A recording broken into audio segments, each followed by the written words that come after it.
걸렸습니다.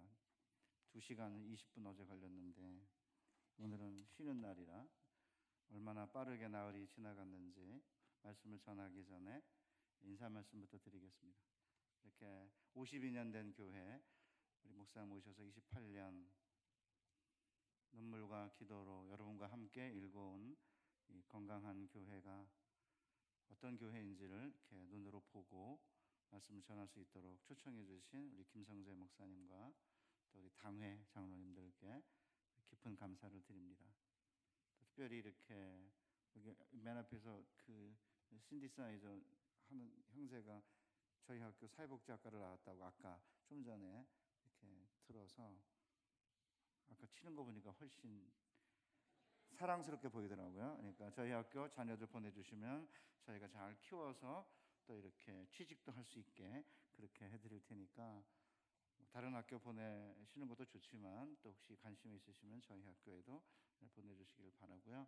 특별히 나흘 동안 경청해 주신 우리 교우들께 정말 감사드리고 또 우리 김성재 목사님과 후임으로 오시는 목사님과 함께 여러분들이 행복한 신앙생활 또 남은 생에 하나님께 사랑 고백도 하고 또 끈질기게 기도하여 응답도 받고 그래서 땅의 모든 족속에게 복이 되는 그런 개인, 그런 가정, 그런 교회 만들어 가시기를 주님의 이름으로 축복합니다.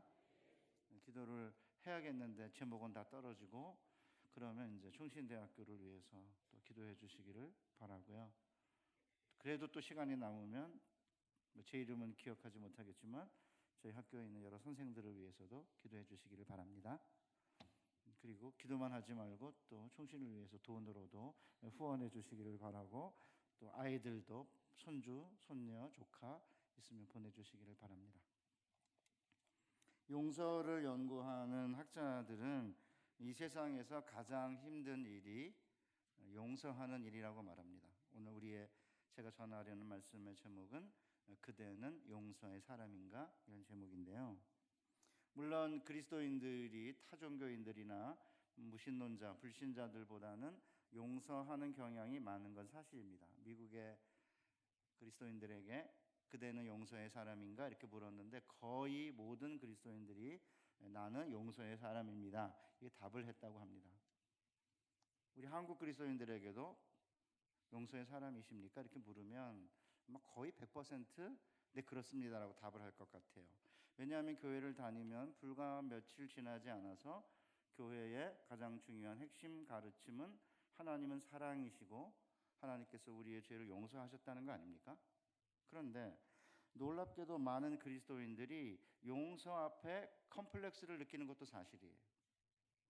설교를 듣거나 기도를 하면서 용서를 해야겠다 이렇게 마음을 먹었는데 그 사람을 보면 갑자기 미워지면서 감정이 막 격해지는 것을 종종 경험하거든요. 그러다 보니까 용서라는 말을 들으면 왠지 움츠려들고 자신감이 없어집니다. 이게 1년, 2년 이렇게 길어지면 자신은 위선자 같아서 하나님 앞에서 죄송스러움을 느끼죠. 그리고 과연 용서가 가능한가라는 의구심이 듭니다. 한동대 김영길 총장님이 은퇴한 다음에 부인이신 김영애 사모님에게 19년의 남편의 총장 임기 기간 동안에 무엇이 가장 힘들었냐고 물었습니다. 기자가 이렇게 대답했습니다. 사실 권리를 포기하고 재물을 포기하는 건 어렵지 않아요. 감정을 포기하는 게 어려워요. 미운데 미워하지 않기가 어려워요. 그러면 이렇게 인간이 용서하기가 어려운 이유가 무엇입니까? 불교의 달마대사는 이렇게 말했습니다. 마음이여 참으로 알 수 없구나.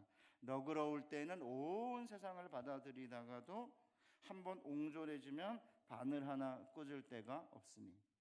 그러니까 마음이 오그라들면 온 세상을 다 받아들이고 용서할 것 같은 사람들이 순식간에 바늘 하나 꽂을 자리가 없을 정도로 옹졸해진다는 거죠. 왜요?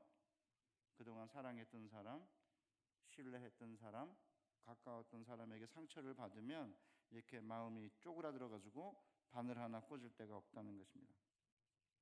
게다가 용서라고 하는 것은 이게 단순히 그냥 용서한다고 되는 게 아니라 이 상처받은 기억은 잘 사라지지 않거든요. 최근에 그 공지영 씨라고 하는 작가가 있어요. 조국 편을 들어가지고 자꾸 이렇게 나오는 자매인데 얼굴이 이렇게 예쁘장하게 생겨가지고 이제 책을 썼어요. 책을 쓴 소설가인데 그래서 이제 어떤 사람들이 얼굴 예쁘기 때문에 책이 잘 팔린다 뭐 그런 사람인데 이분이 2번 이혼을 했습니다. 3번, 3번. 나보다 더 잘하시는 분이 계신 것 같아. 3번이라고 그러시네. 3번. 그럼 이제 이혼하고 혼자 사나 보네. 3번째. 오케이. 그런데 2번째 남편이 영화 감독인데 그 영화 감독 2번째 남편이 죽는다. 병에 걸려서 그 이야기를 듣고 무슨 마음이 들었는지를 빗방울처럼 나는 혼자였다라는 책에 썼습니다. 그래서 제가 이분의 이 감정을 읽는 것은 그분이 책을 썼으니까 제가 인용하는 거예요. 비난하는 게 아니고요. 그가 죽는다는데 어쩌면 그가 내 머리채를 휘어잡고 나를 모욕하고 나를 버리고 가버렸던 날들만 떠오르다니. 그리고 그의 죽음보다 더 당황스러웠던 것이 바로 그것이었지만 그러나 그것 역시 저의 진실이었습니다. 죽음조차도 우리를 쉬운 용서의 길로 이끌지 않는다는 것을 저는 그때 처음 알았습니다. 인간의 기억이란 이토록 끈질기며 이기적인 거라는 것도 깨달았습니다. 아니 한 예불을 쓰던 2번째 남편이 죽는다는데 용서를 하지 못하고 자기에게 준 상처와 모욕이 떠올랐다 고백하는 것은 죽음 앞에서도 용서는 쉬운 게 아님을 잘 보여주고 있습니다. 저희 학교에서도 저희 선배 한 분이 굉장히 친했던 분인데 나중에 약간 사이가 이렇게 소원해졌어요. 학교의 어떤 구조적인 문제 때문에. 그런데 암이 걸리셨습니다. 저희 고등학교 선배이기도 한데 그래서 이제 주변에 있는 분들이 둘이 친했으니까 돌아가시기 전에 얼굴을 봤으면 좋겠다. 그래서 제가 알았다. 제가 얼굴을 보겠다. 이렇게 했는데 그 선배가 갑자기 만난다고 그러더니 만나기 싫다. 뭐 그래가지고는 못 만났는데 그 이후에 일주일 만에 세상을 떠났습니다. 아마 자신의 모습을 보여주기 쉽지 않아서 그랬던 것 같아요. 사랑하는 우리 영광교회 교회 여러분, 이렇게 다른 사람이 내게 준 상처와 모욕감은 가슴이 이렇게 오그라들어가지고 바늘 하나 꽂을 정도로 이렇게 옹졸하게 만들 뿐만 아니라 죽음 앞에서도 용서가 쉽지 않을 만큼 용서라는 것은 쉽지 않은 거죠. 게다가 다른 이가 내게 준 상처와 모욕감은 이 머리에서만 일어나는 일이나 가슴에서만 일어나는 일이 아니라 온몸으로 느끼는 전신의 경험이거든요. 무슨 말이냐면 인간의 정서를 연구하는 학자들에 의하면 인간이 이렇게 모욕을 당하잖아요. 상처를 받으면 인체의 각 부위가 혈관으로 화학물질을 뇌로 보낸대요. 지금 느끼고 있는 정서가 뭔지를 알리면 뇌가 이를 분노, 증오의 감정으로 분류하면 이에 따라 신경 화학물질이 분비되면서 이 물질이 혈관을 타고 흐르며 호르몬을 분비한다는 거죠. 그러면 이제 얼굴 인상이 찌푸려지고 그 다음에 손을 움켜쥐게 되고 몸이 경직된다는 것입니다. 이렇게 상처와 모욕은 머리로만 일어나거나 가슴으로만 일어나는 일이라 아니라 온몸의 전신의 경험이기 때문에 말로 이렇게 용서한다고 해서 머리로 의지적으로 용서하겠다고 결단한다고 해서 해결되는 게 아니라는 거죠. 그러니까 몸으로 용서하기 전에는 전신으로 용서하기 전에는 진정한 용서를 할 수가 없다는 거예요. 그래서 사실은 우리가 용서하겠다고 마음을 먹고 심지어 하나님 앞에서 용서하겠다고 결심을 했는데 몸이 말을 듣지 않아 당혹스러웠을 때가 없으셨습니까? 지금부터 한 4년쯤 전인 것 같아요. 제가 그때 40살 초반 때인데 저희 학교에 나이가 많은 총장님이 오셔가지고 젊은 교수들하고 이렇게 사이가 안 좋았습니다. 저는 그때 잘 몰랐습니다. 나이가 들면은 이게 귀의 달콤한 이야기를 좋아하게 된다는 걸 몰랐어요, 제가.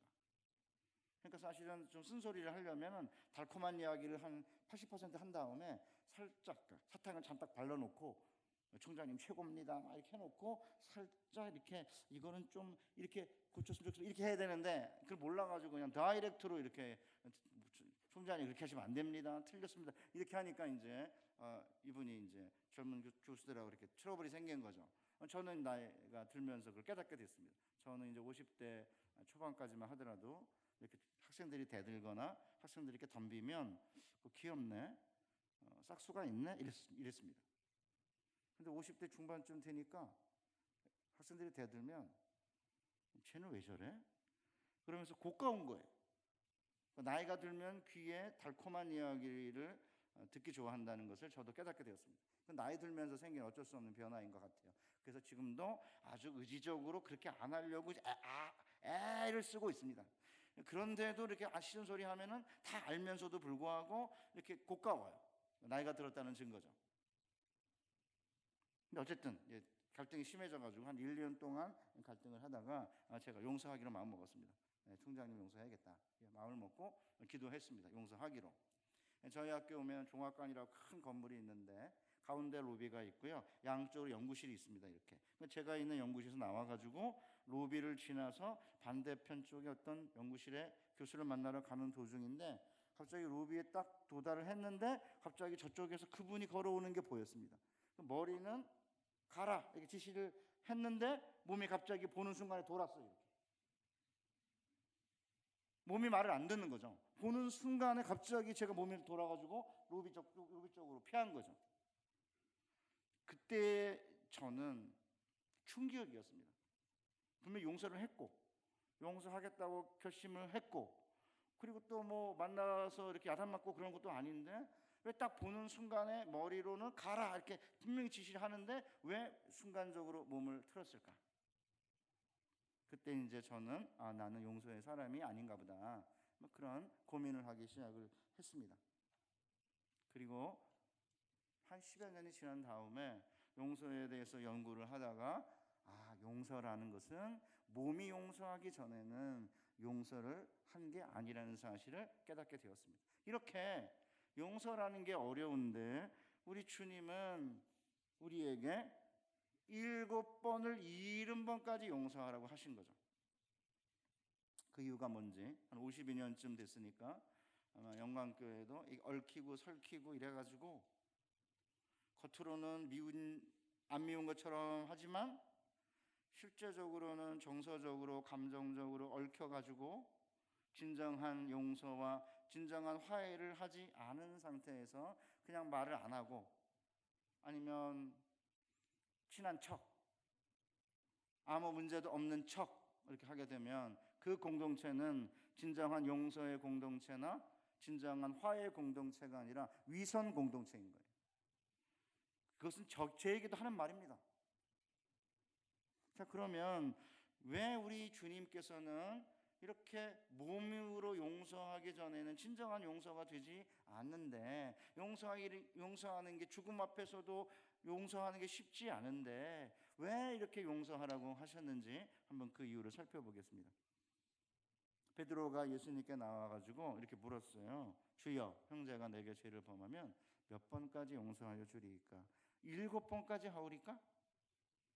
베드로가 이야기하는 친구의 어떤 형제의 죄는 사소한 죄가 아니고요. 바로 앞에 본문에 보면 형제가 죄를 범하면 혼자 가서 말하고 말을 안 들어먹으면 2-3명의 증인 데리고 가서 말하고 말을 안 들으면 교회에다 이야기하고 교회는 내쫓아라. 뭐 그런 이야기를 한 다음에 형제가 죄를 범하면 이렇게 말한 거 보니까 그 형제의 죄는 사소한 게 아니고 또 7번까지 용서하오리까 이런 걸 보면 한 번 죄를 범한 게 아니라 반복적으로 죄를 범한 상황 같아요. 자, 여러분 같으면 몇 번 용서하여 줄 수 있겠습니까? 예수님 당시에 랍비는 3번 용서하라고 했습니다. 3번. 저도 3번까지 합니다. 우리 집 애들 키울 때 하지 말라니까 하지 마. 3번까지 하지 마라고 근데 하면 때렸습니다. 제가 나중에 보니까 랍비더라고요. 그러니까 이제 베드로는 이제 랍비 정도의 3번 용서보다는 훨씬 더 많이 7번까지 하오리까 이렇게 이제 물은 거죠. 우리 한국 분들도 대부분 3, 4번 그래요. 3, 4번. 그러니까 아마 3번 정도까지 보통 하는 것 같아요. 그런데 예수님은 야 잘했다. 랍비들이 3번인데 너는 7번이나 용서하겠다고 하냐? 잘했다. 이렇게 말씀할 것 같은데 예수님 그렇게 하지 않으셨습니다. 7번뿐 아니라 70번씩 7번이라도 해라. 아니면 우리 성경에는 7번을 70번까지 하라. 그러니까 개역 개정이랑 약간 달라요. 뭐 상관없습니다. 7번을 70번이든 70번을 7번이든 뭐 상관없어요. 그러면 70번 7번 7번을 70번이면 490번입니다. 그러면은 주님께서 야 490번 용서해라. 숫자를 세라고 하신 겁니까? 7은 완전수고요. 70번은 7에다가 완전수 10을 곱했기 때문에 완전수인데 완전수에다 완전수를 곱한 거예요. 그러니까 무한히 용서해라, 무조건적으로 용서해라, 그렇게 또 넘어가면 안 돼요. 그렇다고 490번 나 죄를 범했지? 지금 100번째, 101번, 102번, 300번 이렇게 세고 있으면 그 미친 사람 아닙니까? 그렇다고 숫자가 중요하지 않고 그냥 무조건적 용서하고라고 한 거다. 그렇게 하시면 안 돼요. 왜 7번을 70번까지라고 했는지는 좀 이따 한번 살펴보겠습니다. 사랑하는 우리 영광교회 교회 여러분, 이런 이야기를 들으면 아 그래 기독교 핵심은 용서니까 용서해야지라고 하지만 용서할 수 있을까요? 사소한 죄도 아니고 동일한 사람이 심각한 죄를 반복적으로 내게 저지르면 과연 용서할 수 있을까요? 2005년 2월 10일 날 언론에서 당시 열린우리당 의원이요 보건복지부 장관이었던 김근태 씨가 그를 10차례나 전기고문과 물고문을 한 이 근한 경감을 용서하고 대화합을 했다. 이렇게 대해서 투표했습니다. 그런데 언론의 기사와는 달리 김근태 씨는 용서한다는 말을 하지 않았다고 합니다. 공지영 씨하고 이렇게 라디오에서 대담하면서 실제로 자기는 용서하지 않았다 그러더라고요. 그래서 제가 그 이야기를 기사에서 읽고 이 김근태 씨의 싸이월드 홈페이지에 들어갔습니다. 뭐라고 했나 보려고요. 들어보죠. 악수를 했다. 한참 있다가 무릎 꿇고 사죄한다고 하는 걸 보면서 고맙다고 말했지만 마음속까지 흔쾌지 않았다. 저 사죄가 사실일까? 중형을 받을까 봐 충분히 계산해서 나에 대한 고문 범죄의 공소시효가 지난 시점에서야 비로소 자수했던 저 사람의 저 말에 대해 과연 믿을 수 있는 것인가? 끊임없이 의구심이 떠올랐다. 눈물을 흘리며 얘기하고 있는지 또 어느 정도 흘리고 있는지 나는 보고 있는 것 같다. 아 그러나 그것은 신의 영역이구나. 감옥살이를 하고 있고 기대에는 못 미치더라도 사죄하고 있는 저게 분명 현실이다. 저 사람에게 더 진실해야 한다고 요구하는 것은 내 권리를 넘어서는 게 아닌가? 어제 어느 목사님을 만나 말씀을 들으며 그렇게 마음을 정리했다. 예수 믿는 사람이 아니에요, 김근태 씨는. 그런데 자기 10번 물고문과 전기고문을 가한 그 이근한 경감이 감옥에 갇혀 있는데 용서한다는 말이 나오지 않았다는 거죠.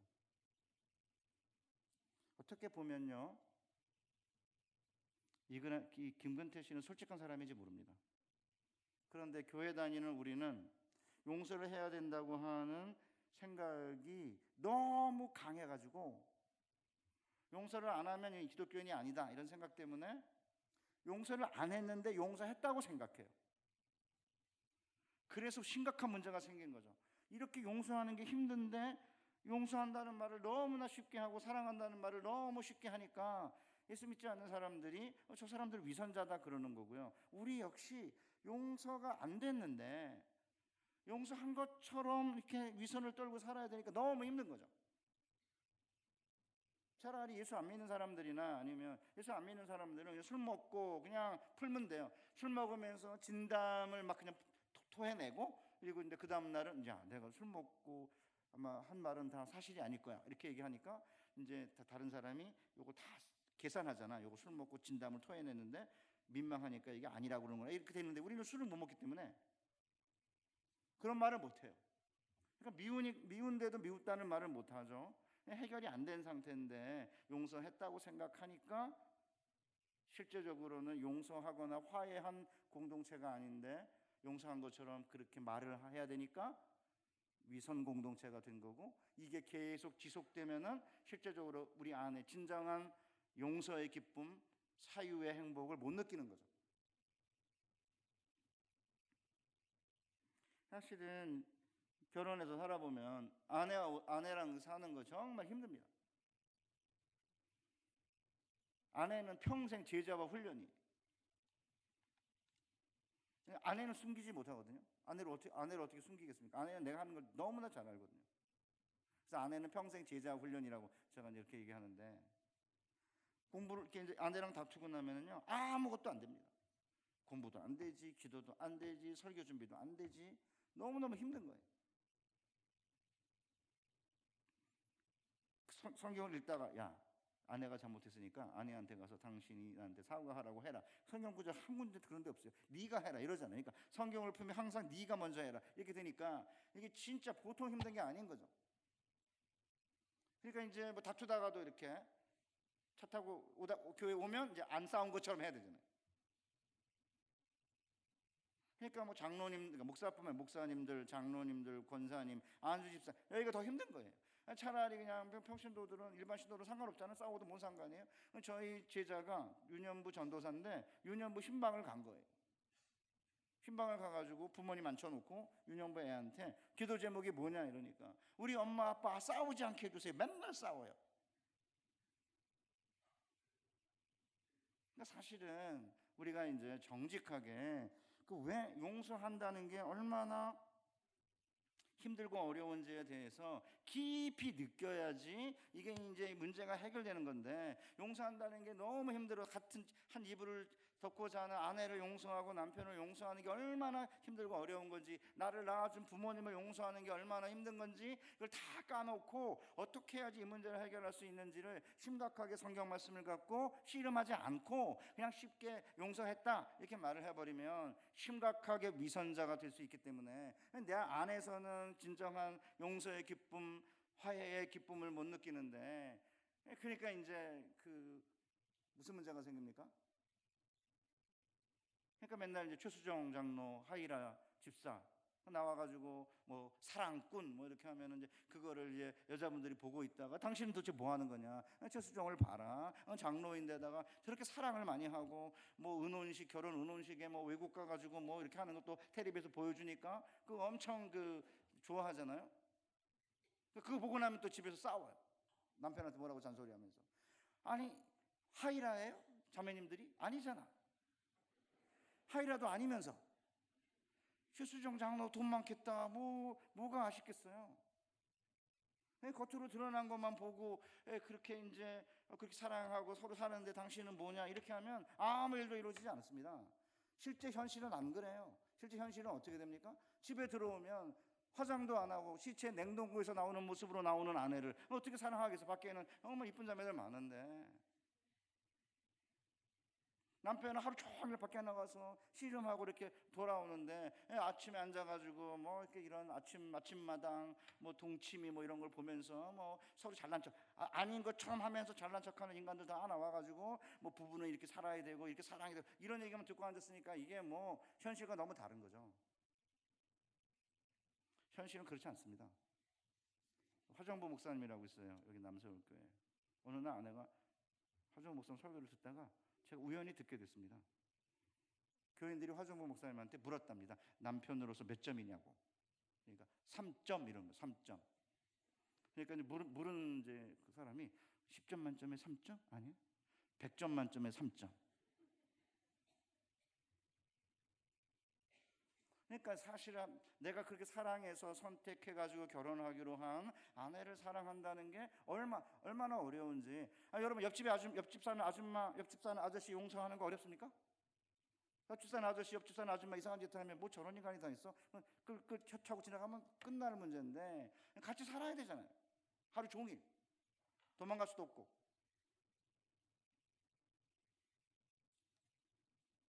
일상생활에서는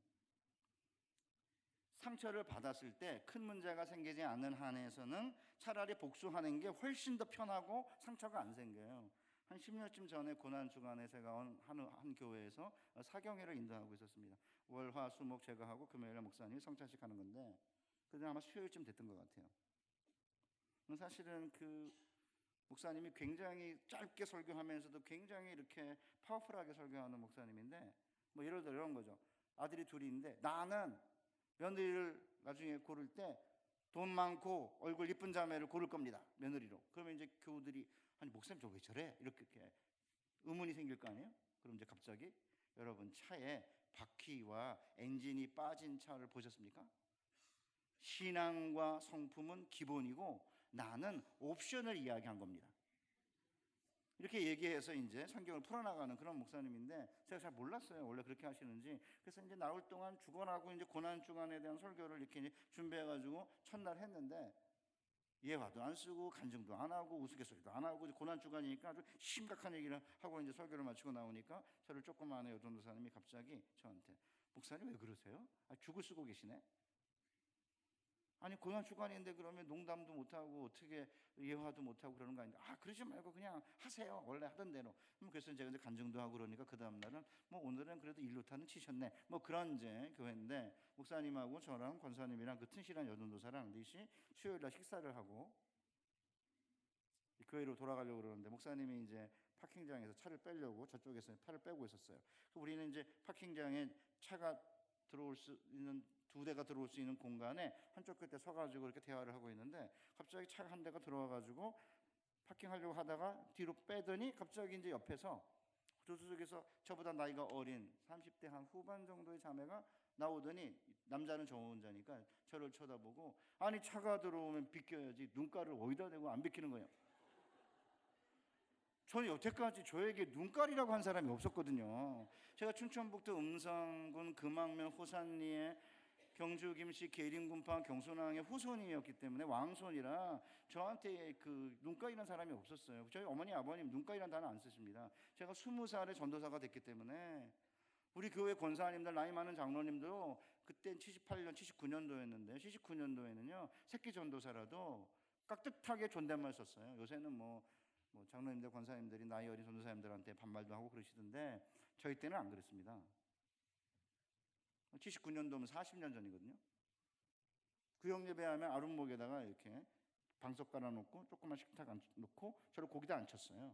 그리고 새끼 전도사인데 아장아장 걸어오더니 많이 컸네. 우리 권사님들이 뒤로는 그런 얘기를 했지만은 제가 아장아장 안 걸어왔어요. 고등학교 1학년 때 갔기 때문에 뭘 아장아장 걸어요. 그런데 어쨌든 고등학교 1학년 때 저를 봤는데 이제 전도사가 되니까 이제 아장아장 걸어오더니 많이 컸네 뭐 이랬지만 그래도 저한테 눈깔이라고 그런 분은 한 명도 없었습니다. 저도 이제 한 성깔이 있기 때문에 한바탕 하려다가 옆에 이제 여전사님이랑 권사님이 있으니까 제가 좀 참았어요. 아니 들어오는 거 봤지만 충분히 들어올 수 있는 공간이 있어가지고 우리가 안 피한 건데 왜 이렇게 언어가 생경하십니까? 점잖게 타일렀어요. 좀 있다가 튼실한 여전사님이 사라진 거예요. 한 2분 후에 나타났어요. 어디 갔었어요? 목사님 제가 쫓아갔습니다. 가서 그 자매한테 너 여기 밥 먹으러 왔으니까 내버려뒀지 너 딴 데서 만났으면 아작을 냈을 줄 알아? 내가 잘했다고 그랬습니다. 이게 10년 전에 일어난 일인데 너무나 통쾌해요. 그러니까 이 세상에서는 내가 누가 나에게 상처 주면 상처를 조금 더 보태서 되갚아주면 기억조차 안 남고요. 그리고 상처는 아예 안 남고 행복해요. 이게 현실이에요. 그런데 왜 우리 주님은 7번을 70번씩 용서하라고 하셨을까? 그 이유를 설명하기 위해서 예수님이 비유를 드셨어요. 이러므로 천국은 그 종들과 회개하려 하던 어떤 임금과 같으니 회개할 때 1만 달란트 빚진 자 하나를 데려오매 갚을 게 없는지라 주인이 명하여 그 몸과 처와 자식들과 모든 소유를 다 팔아 갚게 하라 하는데 그 종이 엎드려 절하며 가로되 내게 참으소서 다 갚으리이다 하거늘 그 종의 주인이 불쌍히 여겨 놓아 보내며 그 빚을 탕감하여 주었더니. 그러니까 왜 용서하라고 하는 거예요? 천국은 어떤 나라예요? 용서의 나라고 천국의 통치 방식은 용서의 방식이라는 거죠. 그러니까 우리가 하나님으로부터 어마어마한 빚을 탕감받았기 때문에 우리 이웃의 어떤 잘못도 용서하며 살아야 한다는 것입니다.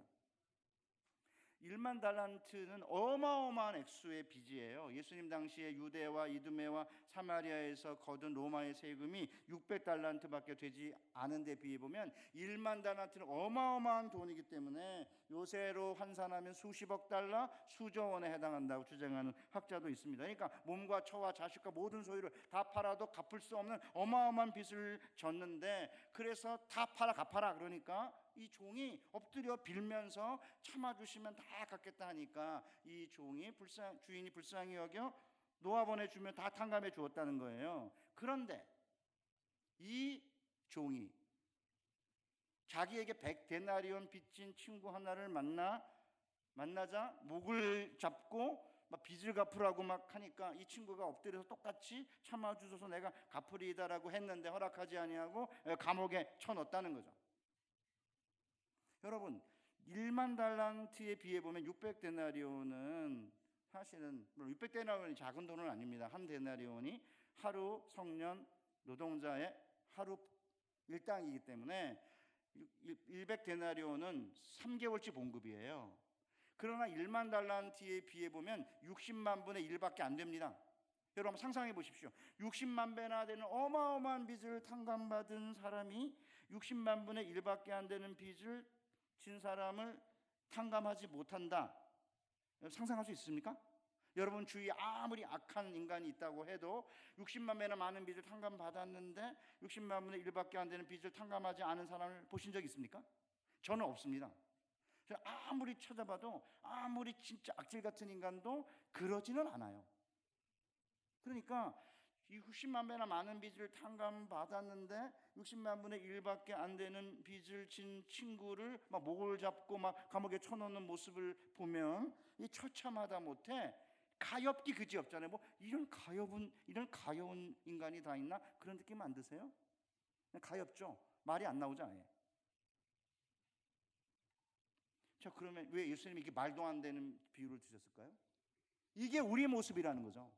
60만 배나 많은 빚을 탕감받았는데 60만 분의 1도 안 되는 작은 빚을 탕감하지 못하고 감옥에 쳐넣는 이런 일은 우리의 머리로는 상상도 할 수 없고 그런 인간은 본 적이 없는데 바로 우리가 그 짓을 하고 있다는 거죠. 하나님으로부터 60만 배나 되는 어마어마한 빚을 탕감받고 용서받은 자가 60만 분의 1밖에 안 되는 작은 빚을 진 자를 용서하지 못하고 목을 잡고 감옥에 쳐넣는 모습은 바로 우리의 모습인 거고, 우리가 만약 이웃이 우리에게 진 죄를 용서하지 않으면 바로 이와 똑같다는 거예요. 그러니까 사실은 우리 예수님이 비유를 말도 안 되는 비유를 드셨을 때는 그 이유가 있는 거거든요. 저는 처음에 잘 몰랐어요. 그런데 주님이 나를 위해 십자가에 지시고 그 놀라운 보혈의 피로 우리의 죄를 용서하신 그것은 진짜 60만 배나 되는 어마어마한 빚을 진 자인데 용서해 주셨는데, 그러면 용서의 기쁨과 사유의 행복함을 가지고 얼마든지 주변 사람들을 용서하며 살면 삶이 행복할 텐데 60만 배나 많은 빚을 상감받아 놓고도 60만 분의 1밖에 안 되는 작은 빚을 진 사람을 용서하지 못하니까 이 사람이 무슨 일이 생기냐 하면 우리 주님이 진짜 대단하죠. 분노로 통제력을 상실하는 모습을 보여주고 있지 않습니까? 목을 잡고. 여러분 목 잡힌 적 있습니까? 이렇게. 저는 아직까지 이렇게 목 잡은 사람은 없습니다. 여기 뒷덜미 잡은 사람은 있는데 여기 잡은 사람, 그러니까 여기 상대방의 목을 이렇게 잡는다는 얘기는 이게 분노로 통제력을 상실한 모습 아니에요? 그러니까 이제 60만 배나 많은 빚을 탕감받았으면 진짜 행복하고 기쁘고 늘 감사하며 살 수 있는데 이 인간이 60만 분의 1밖에 안 되는 빚을 진 친구를 보고는 분노로 통제력을 상실하니까 용서받은 기쁨, 용서받은 사람의 어떤 자유, 행복함을 다 잃어버리고 분노로 이제 자신의 통제력을 상실해가지고는 그러니까 어떻게 돼요? 몸이 견디지는 못하죠. 열이 나고 가슴이 답답하고 심장이 아프고 소화가 안 되고 잠을 이루지 못해요. 그러니까 진짜 답답한 거 아닙니까? 그러니까 나중에 이제 주변에 있던 친구들이 말도 안 되는 짓을 하는 모습을 보고 주인한테 가서 일러 바쳤어요. 그러니까 주인이 뭐라고 말씀합니까? 오늘 우리 본문 가운데 진짜 재밌습니다. 이에 주인이 그를 불러다가 말하되 악한 종아, 내가 빌기에 내가 내 빚을 전부 탕감하여 주었거늘 내가 너를 불쌍히 여김과 같이 너도 내 동료를 불쌍히 여김이 마땅하지 아니하냐 하고 주인이 노하여 그 빚을 다 갚도록 그를 옥졸들에게 넘기니라. 너희가 각각 마음으로부터 형제를 용서하지 아니하면 나의 하늘 아버지께서도 너희에게 이와 같이 하시리라. 이거 잘못 오해하면은 무슨 해석을 하냐면요, 많은 교우들이 내가 이웃의 죄를 용서하지 않으면 하나님이 내 죄를 용서하지 않으시는구나, 이렇게 해석하시면 안 돼요. 여러분이 아시다시피 60만 배나 많은 빚을 이미 탕감받았어요. 60만 배나 많은 빚을 탕감받았으니까 탕감받은 자답게 기쁨과 자유와 행복감을 누리며 다른 사람을 용서하며 살아야 되는데, 이 인간이 그렇게 하지 않으니까 뭐를 상실한 거예요? 자유와 용서함의 자유와 사유의 기쁨을 상실한 거죠. 그러니까 하나님께서 이웃의 죄를 용서하지 아니하면 내가 너의 죄를 용서하지 않는다는 말은, 이웃의 죄, 이미 우리가 용서함을 받았는데 이웃의 죄를 용서하지 않으면 하나님이 우리의 죄를 용서하신 결과 그 용서하심의 기쁨, 사유하심의 행복 못 느낀다, 이 말이죠. 그리고 주님이 오시는 그날 우리를 영원한 하늘나라가 아닌 지옥으로 던져 넣으신다는 거 아닙니까? 그러니까 하나님께서 우리가 이웃의 죄를 용서하는지를 보고 그것을 근거로 우리 죄를 용서하는 게 아니라 이미 죄를 용서하신 거예요. 어떻게 이제 확인되셨죠? 자, 그러니까 사실은 우리가 왜 용서를 해야 되느냐면, 그 용서를 연구하는 학자들이 복수심을 뭐라고 해석하냐면, 언젠가 가해자에게 던지려고 새빨갛게 달궈진 돌덩이를 가지고 다니는 것이라고 해석해요. 여러분, 가해자가 나에게 상처를 줬는데 내가 가만히 안 내버려 둘 거야? 복수심을 가지고 있으면 이게 뜨거운 돌덩어리를 갖고 다니면서 기회가 되면 던지려고 내가 뜨거운 돌덩어리를 가지고 다니는 거예요. 이렇게. 그럼 누가 대입니까? 내가 대이는 거죠. 그러니까 저 사람은 나에게 한 번밖에 상처를 안 줬는데 내가 복수심을 가지고 언젠가 던지려고 돌덩어리를, 뜨거운 돌덩어리를 가지고 다니면, 그 사람을 볼 때마다 내가 던질 거다 이런 생각을 하고 다니면, 그 사람은 나에게 한 번밖에 상처를 안 줬는데 내가 그렇게 하면 볼 때마다 그가 나에게 준 상처를 기억해내기 때문에 한 번 상처를 준 게 아니라 여러 번 상처를 준 것처럼 자기가 만드는 거예요. 그래서 용서를 연구하는 학자들은 꼭 예수 믿는 학자들뿐만 아니라 예수 믿지 않는 학자들도, 특별히 예수 믿는 학자들이 많지만, 용서하지 않으면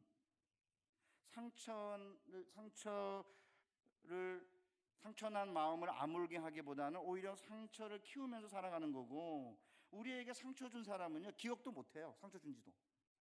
그런데 우리가 용서하지 않고 복수심을 갖게 되면은 그 사람으로 하여금 우리에게 계속적으로 상처를 가하도록 허락을 하는 거 아닙니까? 그러면 그 증오의 사람이 내 마음과 내 인생을 다 차지하는 거죠.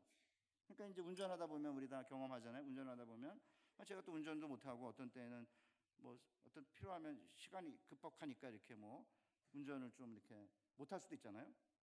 그러면 예수 안 믿는 사람들 창문 내리고 손가락 막 욕하고 이 개 어쩌고 저쩌고 막 이러잖아요. 그때 열받지 마시고, 그래 웃기는 놈 다 있네, 네가 뭐라고 내 오늘 하루의 기쁨을 그렇게 망가뜨려? 나 상관없어, 이러면 돼요.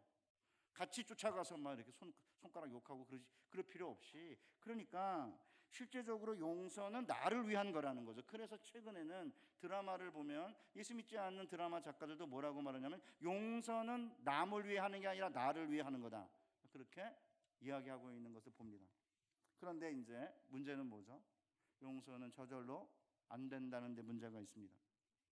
그러니까 용서는 긴 과정이에요. 그렇기 때문에 우선 용서하기 위해서 몸이 용서를 해야지 이게 마지막 용서인데, 용서하기 위해서는 결단을 해야 돼요. 그러니까 이제 용서의 감정과 느낌이 생길 때까지 기다려서는 안 되고요. 분노와 적개심의 뜨거운 돌덩어리는 빨리 내려놔야 되잖아요. 그러니까 누군가 내 생일을 잃어버렸다든지 아니면 결혼식이 안 왔다든지 장례식이 안 왔다 그러면 진짜 속상하잖아요. 내가 그렇게 가져왔는데 안 와? 생일날? 아니 결혼식 날? 가장 중요한 장례식이 안 와? 그러면 그 친구가 야, 내가 깜빡했어, 내가 바빠서 그랬어, 이렇게 하면 그 자리에서 그냥 내가 오케이 널 용서하마, 이렇게 결단의 용서를 해야 된다는 겁니다. 이게 머리의 용서, 입의 용서, 결단의 용서예요. 그런데 이렇게 결단을 한다 해도, 심지어 하나님 앞에 나아가서 기도하면서 하나님 내가 용서하겠습니다 라고 한다고 해도 용서가 끝난 게 아니라는 거예요. 왜냐하면 용서를 분명히 했는데, 말로 결단으로 했는데, 그 사람을 보고 그 사람의 유사한 행동을 보면 다시 미운 마음이 생기는 거죠. 그러니까 결단하겠다고, 용서하겠다고 결단하기는 쉬워도 용서하는 마음이 생기는 데에는 시간이 걸려요. 그 정서까지 바꾸려면 오랜 시간이 걸리죠. 그래서 학자들은 이거를 결단의 용서가 아니고 정서적 용서라고 불러요. 그럼 어떻게 정서적 용서를 해야 되냐면, 미운 마음이 들 때마다 옆에다가 긍정적인 정서를 옆에 갖다가 붙이라는 거예요. 이렇게, 걔가 원래는 안 그런 앤데 그때 아마 바빴을 거야. 그리고 사실은 엄밀히 따지면 걔가 나한테 잘해준 게 더 많지, 아니면 그때 무슨 특별한 일이 있어서 못 올 수도 있었어. 그런 말을 한 데에는 걔가 무슨 그때 기분이 나빴겠지. 이렇게 부정적인 정서가 생길 때마다 긍정적인 정서를 떠올려 가지고 이거를 대칭하는 이런 일들을 계속하면 오랜 시간 걸려서 정서적인 용서가 가능해진다는 것입니다. 그러니까 뭐 보통 많이 그러잖아요. 머리에서부터 가슴까지 가는 인생의 길이 길다고. 똑같아요, 용서도요. 그러니까 왜 우리 주님이 7번이 아니라 7번을 70번까지 용서하라고 했을까요? 그렇다고 해가지고 정서적인 용서가 끝났다고 끝난 게 아니에요. 분명히 용서를 했고, 말로 미운 마음이 안 생기는데 딱 보는 순간에 몸이 틀어요. 이렇게 먼저 손을 못 내밀어요. 그러면 아직 몸의 용서까지 도달하지 않은 거라는 거죠. 그러니까 용서를 결단한다고 해도 몸 자체가 용서하는 데에는 시간이 걸려요. 그러니까 어쩌면 우리가 우리에게 죄를 범한 어떤 사람을, 나에게 상처 준 어떤 사람을 용서하기 위해서는 7번을 70번까지 490번 용서해야 할지도 모르는 거죠. 저는 옛날에 이런 걸 몰랐습니다. 용서가 이렇게 길고 오래 걸리는 고통의 과정이라는 걸 알았으면, 내가 용서한다고 했는데 왜 용서를 아직 못했을까? 왜 미운 감정이 생기지? 난 위선자구나. 나는 용서를 못하고 있구나. 아니, 용서라는 건 불가능한 게 아닌가? 이런 생각을 안 했을 것 같아요. 내가 미운 마음이 생기면 아직 멀었구나. 저는 평생 용서와 사랑에 대해서 연구한 학자가 있어요. 루이즈 스미즈라는 목사님인데, 그 목사님의 간증을 듣고 해방감을 느꼈습니다. 한번 들어보시죠. 저는 어느 날 내가 사는 마을에서 한 경찰관이 아무 이유 없이 제 막내 아들을 학대하는 것을 보고 분노에 쌓이게 되었습니다. 저는 그 경찰관에 대한 울분 때문에 며칠을 집안에서 큰 소리를 내며 살았습니다. 제가 그를 용서하지 않으면 내가 비참한 사람이 될 거라는 생각이 들었습니다. 그래서 저는 그를 용서하기로 했습니다. 저는 정말 그를 용서했습니다. 저는 서재로 들어가 무릎을 꿇고 말로니 경찰, 내가 하나님의 이름으로 너를 용서한다라고 했습니다. 저는 그렇게 해서 모든 게 용서된 줄 알았습니다. 그런데 1년이 지난 어느 날 순찰차를 타고 가는 그 경찰관을 보는 순간 저는 용서를 다시 해야 했습니다. 다시금 분노가 생겼기 때문입니다. 그리고 몇 년 후에 그 경찰관이 난폭한 행동으로 해임되었다는 소문을 들었습니다. 그런데 그 소식이 제게는 꿀보다 더 달게 느껴졌습니다. 그때 비로소 저는 다시 한번 그를 용서해야 한다는 사실을 깨달았습니다. 저는 그를 다시 용서했습니다. 그러나 제가 완전히 그를 용서하기까지 몇 번 더 용서를 해야 할지 누가 알겠습니까? 막내 아이에게 혹독하게 대한 경찰관 하나를 용서하는데 3번 용서가 필요했고, 앞으로 용서를 더 해야 될지 모른다는 루이즈 스미즈 목사님의 말씀은 제게는 큰 해방감이에요. 우리는 가장 가까운 사람들을 용서하지 못하거든요. 한 이불을 덮고 사는 아내 용서하는 것이 쉽지 않습니다. 밖에 나가 힘들게 일하는 남편 용서하는 거 정말 어렵습니다. 한 어머니 배에서 나온 형제와 자매를 용서하는 일은 먼 친구를 용서하는 것보다 힘듭니다. 심지어 나를 낳아준 아버지와 어머니를 용서하는 것은 정말 어렵습니다. 어쩌면 부모님을 용서하는 게 가장 어려운지 몰라요. 전 저희 아버님 용서하는 거 정말 힘들었습니다. 저희 아버님이, 제가 그랬잖아요. 카투사하고 키도 크고 멀쩡하게 잘생기신 분이라고. 그러니까 이제 서울로 무작정 상경했습니다. 그래가지고 집을 어디다 졌냐면 정부 땅에다 집을 지으면 10년, 20년 지나면 우리 게 된다라고 하는 속설을 믿고 청와대 뒷산에다가 집을 졌습니다. 바로 뒷산은 아니고 북악 스카이웨이라고 있어요. 그죠? 북악 스카이웨이 이쪽은 청와대고 그 반대편은 세검정인데 그쪽 편에다가 이제 집을 진 거예요. 유원지에다가. 그냥 집을 진 겁니다. 정부 땅에다. 그런데 김신조가 내려온 거예요. 북한에서. 간첩 김신조가 내려와가지고 그 삼각산을 통해가지고 이제 그 청운동으로 이렇게 내려오다가 거기서 이제 경찰관에게 걸려가지고 이제 드디어 문제가 생겼잖아요. 청와대를 습격하려다가 실패한 게 김신조 간첩 사건인데 그 김신조 간첩 사건이 난 다음에 그 청와대 그 뒷산 지금 이제 세검정 초등학교에서 북악 터널을 해가지고 국민대로 가는 길이 있는데 그 안쪽에 있는 무화 건물을 다 철거했습니다. 그렇죠? 철거민입니다.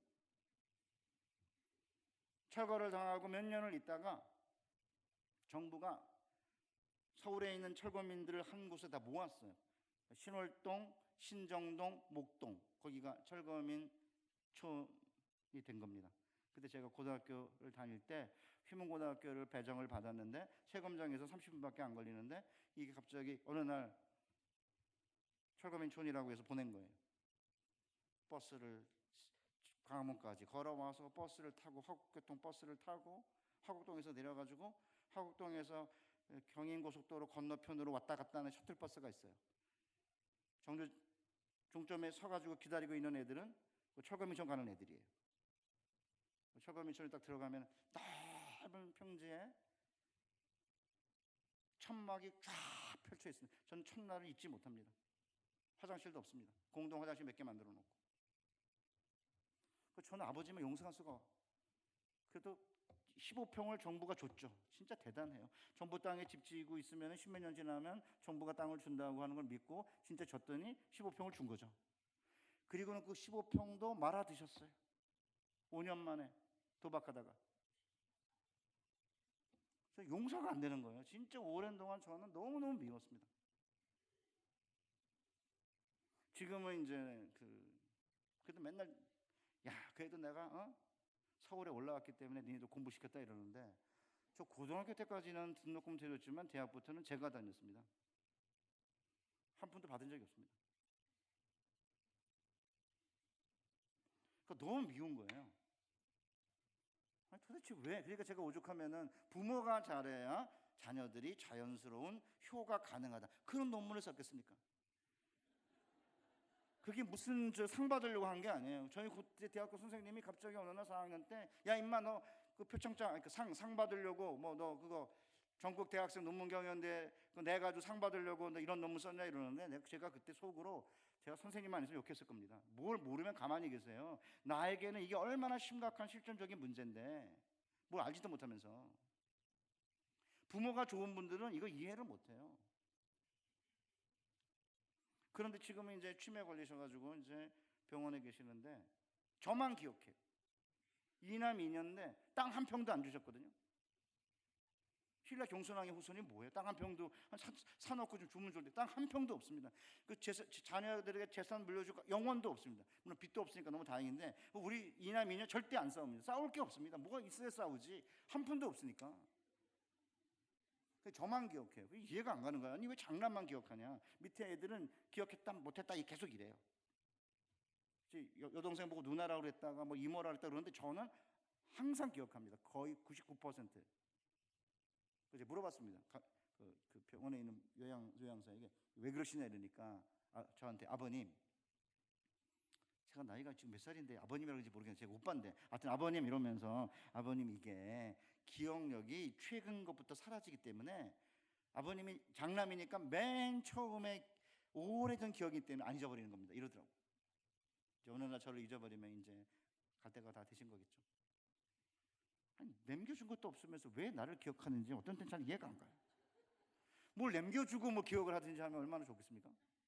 그러니까 사실은 이게 용서한다, 나를 낳아준 부모를 용서한다는 거 진짜 쉽지 않은 거예요. 내가 낳은 새끼 용서하는 거 쉽습니까? 어머님 여자분들이 뭐라고 그래요? 딸내미한테 내가 내 속으로 너를 낳았는데 내가 네 속을 몰라. 너랑 똑같은 애를 낳아서 한번 네가 고생을 해봐야지 네가 내 속을 알지 이러잖아요. 지가 놔놓고. 누가 놨어요? 지가 놨잖아요, 다. 우리 애들도 보면 내가 하는 짓을 그대로 하고 앉았어요. 그러니까 사실은 한 이불을 덮고 사는 아내, 남편 당연히 사랑해야 되는데 왜 사랑을 못합니까? 인간이 원래 이런 존재잖아요. 그러니까 우리가 지금 뭘 하고 있는 겁니까? 하나님은 진짜 대단하게 집만 그런 게 아니고요. 교회도 그렇게 만들어 놓으셨어요. 그러니까 제일 안 맞는 인간이 꼭 같은 교회 다녀요. 그것도 같은 부서, 같은 구역, 나가지도 않아. 뭐를 의미하는 건가 이게?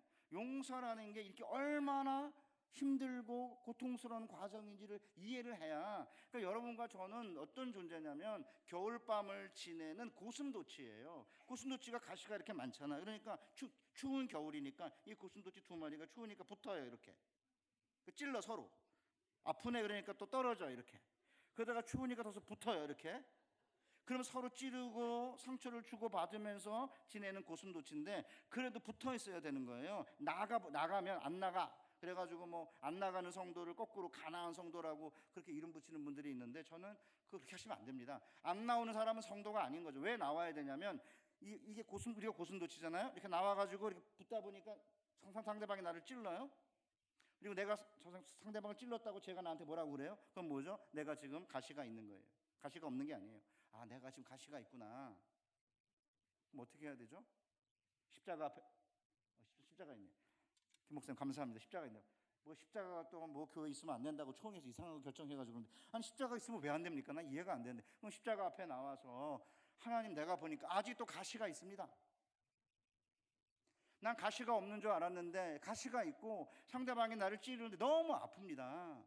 그러니까 사실은 내가 이 상처와 이 아픔을 받아들이기 너무 힘듭니다. 그러면서 뭐를 경험하는 거죠? 60만 배나 많은 빚을 주님이 탕감하셨는데 내가 60만 분의 1밖에 안 되는 작은 형제의 빚도 용서하지 못하는 인간이 아닌가, 그거를 경험해야 되는 거예요.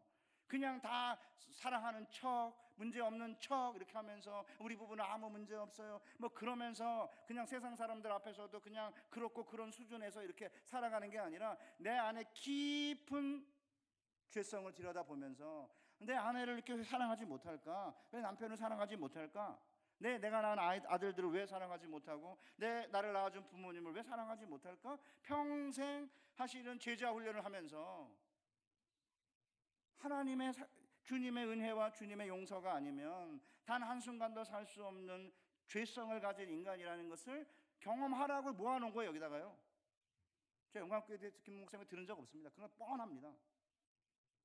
진짜 이상한 인간을 같은 교회에 뒀고 결혼해보니까 가장 이상한 인간이랑 만난 거예요. 진짜 이상한 인간 둘이 만난 거죠. 처음에는 맞는 줄 알았는데 만나보니까 안 맞아요. 그래서 로또라고 그러잖아요. 왜요? 절대 안 맞아. 하나도 안 맞아. 이게 로또죠. 그러니까 부부는 전부 서로 로또인 거예요. 하나도 안 맞아. 물론 맞는 분도 계시겠지만 대부분 안 맞아요. 맞는 척 하는 거죠. 한 번은 제가 용서에 대한 이야기를 이제 했는데 갑자기 어떤 집사님이 저를 찾아왔습니다.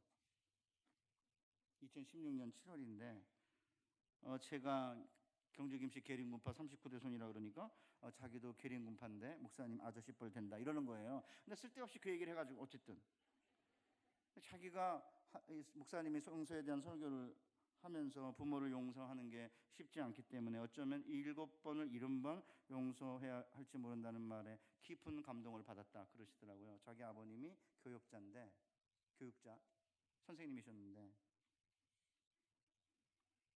외도를 하면서 아버님이 집안을 어렵게 했기 때문에 90이 넘은 아버님을 이제 뭐 다 연약해서 아무 일도 못하는 90이 넘은 아버님을 용서하지 못했는데 그 이유를 알게 되었다고 눈물을 글썽거리시더라고요. 그랬더니 봉투에다가 뭐 돈을 넣어가지고 저에게 주는 거예요. 이거 부목사님들이랑 같이 식사하라고.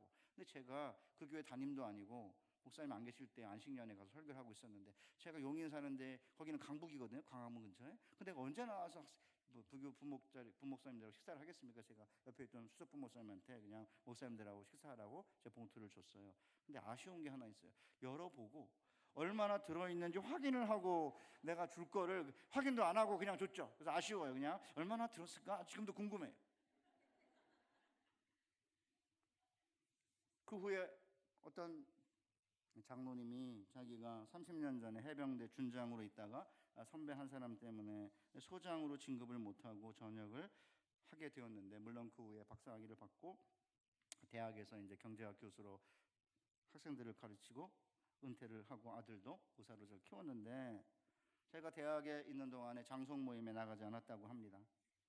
30년 전에 사이가 좋지 않았던 그 선배도 용서를 하고 그 후에 사이가 좋게 지냈는데, 얼마 전 장성 모임에 나갔는데 소장, 중장 이런 전역자들이 그 사람을 중심으로 이야기를 하더래요. 자기를 별 하나 준장으로 소개를 못하고 그냥 귓속말을 이야기하고 돌아왔는데, 그리고 나서 집에 돌아왔는데 밤에 잠에서 깨게 되었고 그 친구가 너무 미워서 1시간 반 동안 잠을 이루지 못하고 책을 보았다고 합니다.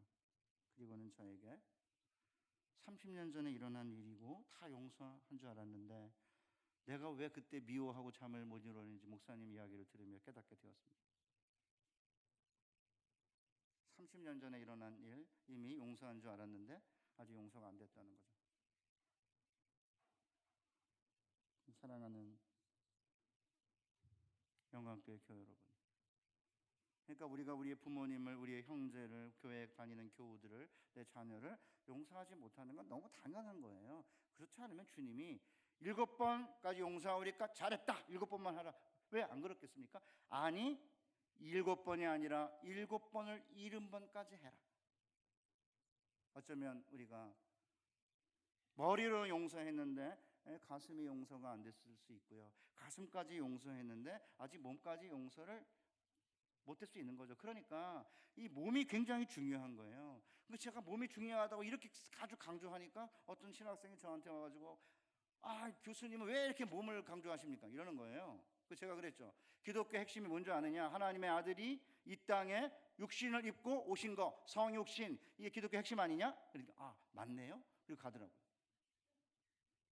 그러니까 이제 여러분들이 뭘 하셔야 된다고요? 교회를 섬기는 가운데 갑자기 어떤 사람을 보는 순간에 내가 먼저 손 내밀지 못하고, 내가 먼저 웃음 짓지 못하고, 내가 몸이 보자마자 이렇게 틀면 내가 그 사람 아직 용서하지 않은 거예요. 아직 7번을 70번까지 더 용서해야 될지 모르는 거죠. 저도 마찬가지입니다. 목사로 여기에 서서 큰 소리 치면서 용서하고 살라고 말하지만 저 역시 어떤 인간 너무 미워요. 지금 아주 꼴도 보기 싫어요. 말도 섞기 싫습니다. 그래서 지금 언제 그 용서한다고 해야 되는데 지금 아직까지 못하고 있습니다. 지금 그 자식 진짜 나가지도 않고 계속 붙어 있는지 모르겠는데, 지금 나가면 편할 텐데 나가지도 않고. 제가 이렇게 설교하면서도 아직 이렇게 7번 7번 해야 된다고 말하면서도 제가 아직 용서를 다 했다? 아닙니다. 저 아직 멀었습니다. 용서한 줄 알았는데 그 다음에 보니까 미운 마음 드니까 아직 멀었구나. 또 용서하겠다 기도해야 되는 거. 그래서 우리가 주일마다 교회 예배당에 나오는 거 아닙니까? 뭐라고 그러세요? 주님이 재물을 가지고 제단에 나왔다가 형제에게 원망 들을 만한 일이 생각나거든 가서 먼저 화해하고 오라고 하잖아요. 왜 그러면 제사를 드리다 생각이 나죠? 제사를 안 드리면 생각이 안 나요.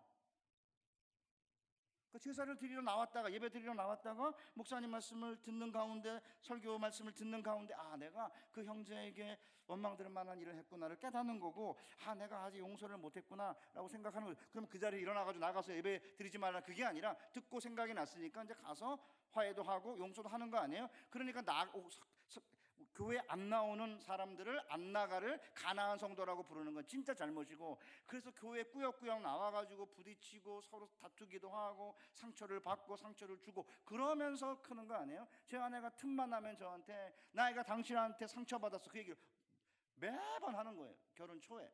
제가 열받아가지고 40대 중반에 당신 상처받는 게 자랑이야? 상처 줘. 어차피 같이 살다 보면 상처 주고 상처받고 사는 거지 왜 상처가 자랑이냐고. 교회도 똑같아요. 교인들이 뭐라 그럽니까? 이 교회에는 사랑이 없어. 사랑이 없으면 지가 사랑하면 될 텐데 사랑이 없어 그러고 떠들다가 나가요. 자기도 고슴도치예요. 그러니까 교회도 안 나오고 혼자 앉아가지고 텔레비로 예배 드리면서 온갖 폼 잡고 앉아있는데 지가 가슴에 얼마나 많은 가시가 박혔는지도 모르면서 이렇게 나와서 부딪혀 봐야, 목사인 저도 부딪히면서 누군가에게 가시로 상처를 주면 저 양반이 목사님이 지금 저에게 상처 줬어요. 이러면 내가 아직 가시가 있구나 깨닫는 거 아니에요? 내가 누군가의 상처 받았어요 가시로? 너무 고통스러워요? 용서하기 힘들어요? 그런데 주님 앞에 나오면 주님이 나를 용서하기 위해 이 가시 많은 도승도치 같은 나를 위해 지금도 십자가 위에서 고통을 당하고 계시는구나. 60만 배나 많은 빚을 탕감받았는데 60만 분의 1밖에 안 되는 빚을 진 이웃의 빚을 탕감도 못하고 이게 뭐하는 존재인가, 그런 느낌 들지 않으십니까? 따라서 우리는 십자가의 주님을 바라보지 않고는 이 용서의 기나긴 고통의 길을 갈 수가 없습니다. 십자가의 모진 고통 가운데서도 자신을 못 박는 자들의 죄를 용서하시잖아요. 저들이 자기가 하는 일을 알지 못합니다. 그뿐 아니라 이 길을 가는 동안에 주님뿐 아니라 신앙의 선배들에게도 도전과 용기를 얻을 수 있습니다. 몇 년 전인가 KBS에서 성탄 특집으로 죽음보다 강한 사랑이란 제목의 손양원 목사님의 일대기를 방영했습니다. 저는 손양원 목사님의 일대기를 볼 때마다 너무 쪽팔려요. 여러분은 안 쪽팔리실 겁니다. 목사가 아니니까. 목사가 아닌데 왜 쪽팔리세요? 저는 목사예요. 똑같은 목사인데 어떻게 애양원이라고 하는 나환자촌에 가서 목회를 했을까 이해가 안 되고요. 인간의 침이 이 나환자애들에게 그 도움이 된다고 젊은 청년의 고름을 입으로 빨아냈다는 이야기, 이런 거 들으면은 어떻게 그럴 수 있을까? 저는 근접도 못해요. 23살과 18살의 젊은 아들을 둘이나 죽인 청년 안재선을 아들 삼겠다고 했을 때 당시 첫째 딸 손동희 여사와 나눈 대화는 너무나 감동적입니다. 한번 제가 그대로 인용하겠습니다. 용서하면 용서했지 아들로 삼는다는 말 무슨 뜻입니까? 아버님이 그놈을 아들 삼으면 내게는 오빠가 된다는 건데 내 두 오빠를 죽인 그 원수가 어떻게 내 오빠가 된단 말입니까? 하늘 아래 이런 일이 있을 수는 없습니다. 아버지 제발 이러지 마세요. 꼭 이렇게 해야 예수를 믿습니까? 라고 내가 막 소리치니까 동희야, 성경 말씀을 자세히 보아라. 성경 말씀에 원수를 사랑하라고 했다. 용서만 가지고는 안 된다. 사랑하라 했으니 아들 삼아야 하지 않겠냐? 도대체 이런 사랑이 어떻게 가능했는지 저는 그 손양원 목사님의 일대기 죽음보다 강한 사랑의 끝부분에 가서 힌트를 얻을 수 있었습니다. 6.25 동란이 터지고 위태로워지자 애양원의 목사님과 장로님들이 배를 타고 이제 피신하기로 하고 제주도로 배에서 이제 예배까지 다 드렸는데 배가 출발하려고 하니까 손 목사님이 성경책 달랑 하나 들고 와서는 당신들 먼저 가라. 나 혼자 살겠다고 내 양떼가 죽는 거 못 보겠다면서 피난 가기를 거부했다고 합니다. 이때 손양원 목사님은 유명한 말을 했다고 합니다. 이 세상에 어디에 피난처가 있단 말인가? 하나님의 사랑의 울타리 외에는 피난처가 없다. 사랑하는 영광교회 교회 여러분, 52년 된 이 교회가 든든한 교회로 커가기 위해서는 서로 용서하고 사랑하는 공동체가 되어야 합니다. 우리의 힘으로 절대 못합니다. 십자가를 늘 바라보고 우리가 얼마나 가시가 많은 고슴도치인지를 깨닫고 내가 60만 배나 많은 빚을 탕감받았음에도 60만 분의 1밖에 안 되는 빚을 진 자를 용서하지 못할 때마다 어떻게 이런 가련한 존재인지 자신을 돌아보고 주님의 은혜와 주님의 사랑을 갈구하는 그런 존재가 되지 않으면 우리는 이 긴 용서의 고통의 과정을 가지 못하게 될 것이고 주님이 우리에게 허락하신 사유의 기쁨을 맛보지 못하게 될 것입니다. 저는 이 용서의 설교를 할 때마다 떠오르는 복음성가가 있는데요. 내가 먼저 손 내밀지 못하고 내가 먼저 용서하지 못하고인데 제가 노래를 못해가지고 제가 좀 가사랑 노래 띄워달라고 했는데 한번 띄워주실래요? 한번 들어보시죠. 그리고 같이 기도하겠습니다. 내가 먼저 손 내밀지. 아시는 분은 같이 불러도 좋을 것 같아요.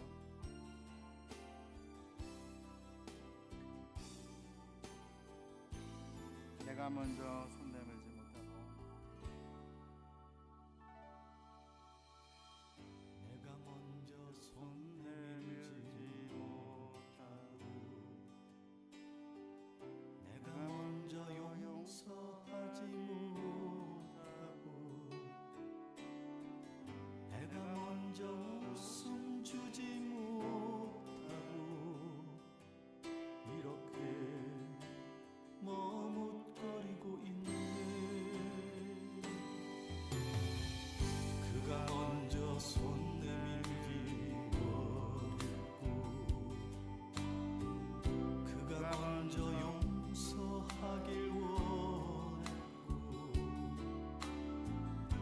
누가 먼저 웃음 주길 원했네.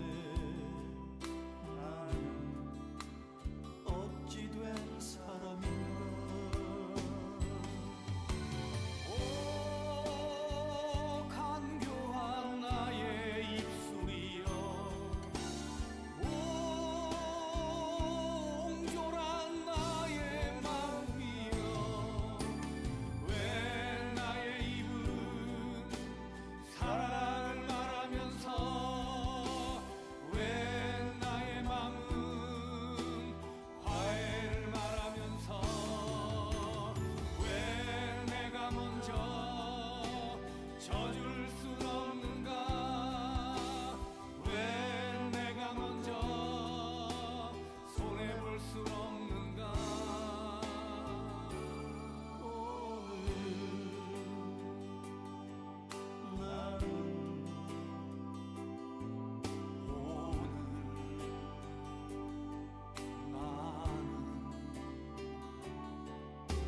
주님 앞에서 몸둘바모르고 이렇게 그느끼며 서 있네.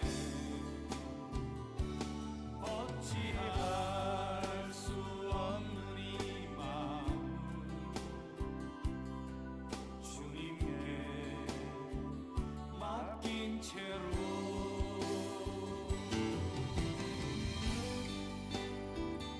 자, 여기까지만 할까요? 사랑하는 우리 영광교회 교회 여러분, 우리는 7번씩 70번까지 용서하며 살아야 되는 이유가 뭘까요? 60만 배나 많은 빚을 탕감받은 자들이기 때문입니다.